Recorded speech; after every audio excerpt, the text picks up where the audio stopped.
श्री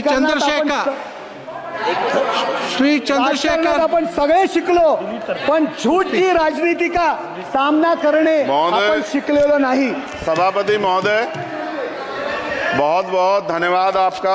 आपने मुझे बजट पे अपनी बात रखने का अवसर प्रदान किया।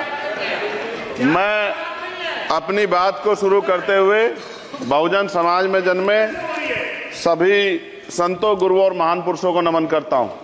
साथ साथ मैं भारत की महान जनता का भी धन्यवाद करता हूं कि उन्होंने लोकतंत्र की रक्षा इस बार की है। सभापति महोदय, पिछले 10 सालों में सरकार की नीतियों के कारण गरीब और गरीब हुआ और अमीर हुआ है, यानी गरीबों और अमीरों के बीच फासला बढ़ गया है। सारे देश की संपत्ति को चंद अमीरों के हाथ में दे दिया गया है। ये हमारे संविधान की मंशा और समतावादी समाज के लक्ष्य के खिलाफ है। अतः हमारी नीतियां गरीबों के पक्ष में भी होनी चाहिए। जातिगत जनगणना, SC, ST, OBC यानी कि जो बहुजन समाज के लिए आज जीवन मरण का प्रश्न है, इसके बारे में कोई बात बजट में नहीं की गई है। इसके बाद जनसंख्या के अनुपात में बहुजन समाज को सभी क्षेत्रों में हिस्सेदारी मिलनी चाहिए, तभी बाबा साहब अम्बेडकर का जो सपना है समतामूलक समाज का, वो पूरा होगा। महोदय, एक ऐसा विकसित भारत है जिसमें आज भी सफाई कर्मचारी को पक्की नौकरी नहीं मिल रही है और उसको गटर में उतरने के लिए मजबूर किया जा रहा है। उनके लिए कोई अलग से बजट नहीं है। बजट बन सकता है अगर सरकार चाहे। SC, ST को जो सब प्लान मिलता था, SPC का जो पैसा मिलता था, वो बजट से हटा दिया गया है।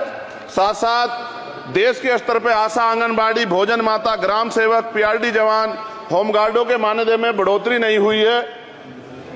ऐसा कुछ भी नहीं दिख रहा है कि उनके जीवन में खुशहाली आ जाए। इनका मानदेय बढ़ना चाहिए। विधवा, वृद्धा, विकलांग पेंशन प्रत्येक महीने 500 रुपए से बढ़ाकर 5000 रुपए की जानी चाहिए, क्योंकि महंगाई बढ़ रही है।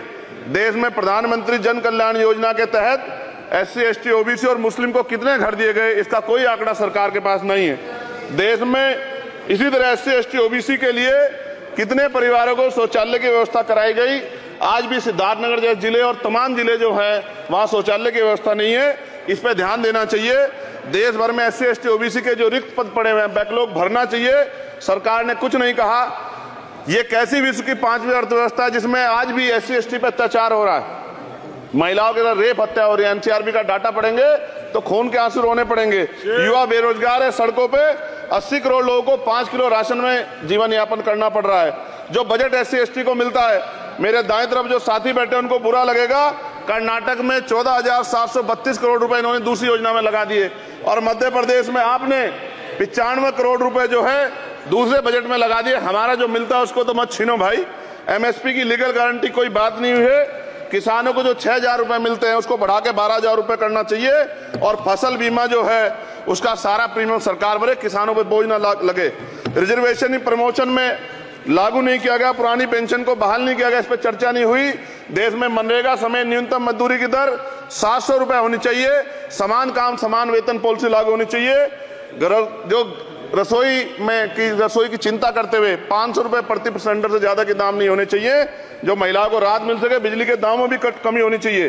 बेरोजगार युवाओं को 5,000 रुपए भत्ता मिलना चाहिए, जो बेरोजगार युवा जो है अपनी पढ़ाई या अपना खर्चा उठा सके।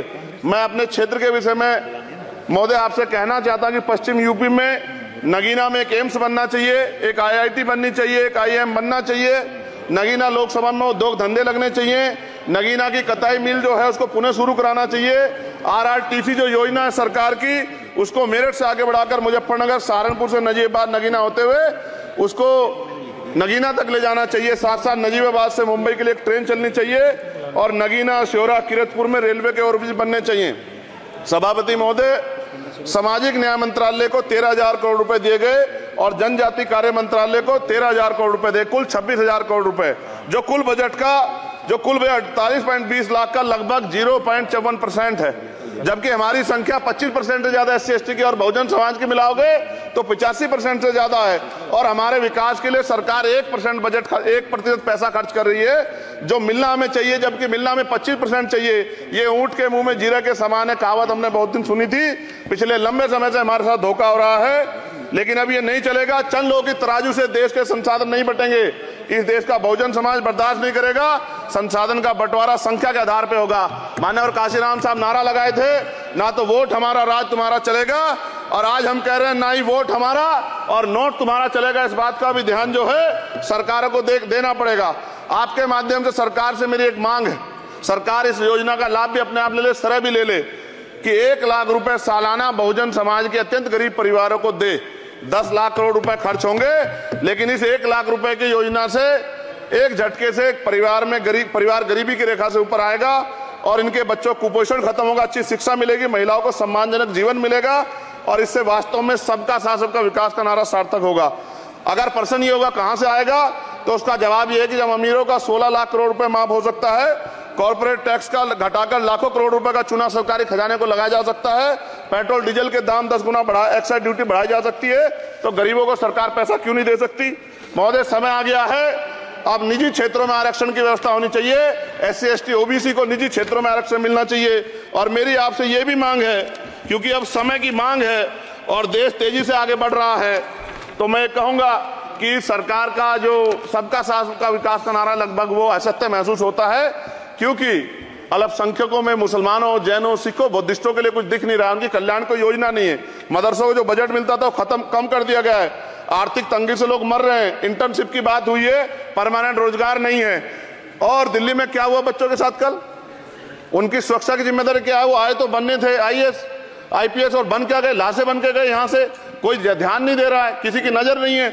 साथ साथ मैं आपसे ये भी आग्रह करूंगा कि हम ग्रामीण क्षेत्रों से आए लोग देश से बड़ा प्रेम करते हैं और हम ये महसूस करते हैं कि सरकारें हमें सुनेंगी, सरकारें हमारे बारे में सोचेंगी, लेकिन ऐसा महसूस हो जाता है आजादी के 75 साल बाद, और जिसको अमृत काल कहा जा रहा है, आज भी SC ST OBC के लोगों पर अत्याचार हो रहा है। अभी 2 दिन पहले गोली से उड़ा दिया गया गाजियाबाद में और राजस्थान में गर्दन काट दी गई।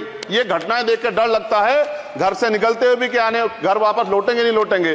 तो मेरा सरकार से आग्रह है, अगर आजादी के 75 साल बाद भी हमारी हत्या हो रही है, तो हमारी मां को भी दर्द हुआ होगा जब उसने हमें पैदा किया हो, हमारी बहनों को भी हमारे खोने का दर्द होता होगा। कैसी कानून व्यवस्था है आपकी, सब कुछ है आपके पास, फिर भी जो है महिलाओं पर रेप नहीं रोक पा रहे हो, हत्याएं नहीं रोक पा रहे हो, गरीबों, दलितों, पिछड़ों, किसानों, मजदूरों की जान नहीं बचा पा रहे हो। किसान सुसाइड कर रहा है, नौजवान सुसाइड कर रहा है, और बड़ी बड़ी बातें होती हैं, इधर भी अच्छे लोग हैं, इधर भी अच्छे लोग हैं, लेकिन अच्छाई तब होगी जब जमीन पे भी कुछ काम दिखाई देगा। और जमीन पे महोदय कोई काम दिखाई नहीं दे रहा है। जब कोई योजना की बात आती है तो सरकार हमसे मुंह मोड़ लेती है। आप बताइए, एजुकेशन का बजट कम कर दिया, हेल्थ का बजट कम कर दिया। मैं अपने क्षेत्र में गया तो आप विश्वास कीजिए, डॉक्टर नहीं है, स्कूल में मास्टर नहीं है, और कोई भर्ती ऐसी नहीं जिसका पेपर लीक नहीं होता है। तो देश किस तरफ जा रहा है और इसमें नौजवानों का भविष्य क्या है, इसके बारे में हमें चिंता करनी चाहिए। और अंत में अपनी बात को खत्म करते हुए मेरा आपसे आग्रह और आपके माध्यम सरकार से आग्रह है कि यहाँ बाहर बाबा साहब अम्बेडकर की मूर्ति लगी हुई थी एक, वो करोड़ों लोगों की आस्था से जुड़ा विषय है, और आप विश्वास करो इतना गुस्सा है उसको लेके, मेरी आपके माध्यम से मैं हाथ जोड़ता नहीं हूं, लेकिन मैं हाथ जोड़ के आपसे आग्रह कर रहा हूं कि प्रधानमंत्री जी, सरकार से हमारी आग्रह कि वो अम्बेडकर वादियों के सम्मान का ध्यान रखते हुए, उनके जो है दिल की पीड़ा को समझते हुए, दर्द का ध्यान रखते हुए उस मूर्ति को पुनः स्थापित करा दीजिए। अगर इसमें कोई राजनीतिक कारण अलग बात है, लेकिन मैं कंक्लूड कर रहा हूं, मगर मैं आपसे कहना चाहता हूं इसमें बहुत गुस्सा है। जिस दिन अम्बेडकरवादी गुस्सा हो जाएगा, वो फिर इस सरकार को जो 24 में आ गई है, वो आने वाले चुनाव में ऐसा सबक सिखाएगा कि दोबारा पलट के नहीं देख पाओगे। तो मैं आपका धन्यवाद करता हूं, और मुझे विश्वास है कि सरकार मेरी बातों पे गौर करेगी और गरीबों के बारे में सरकार सोचेगी, गरीबों को आगे बढ़ने के अवसर प्रदान होंगे। धन्यवाद।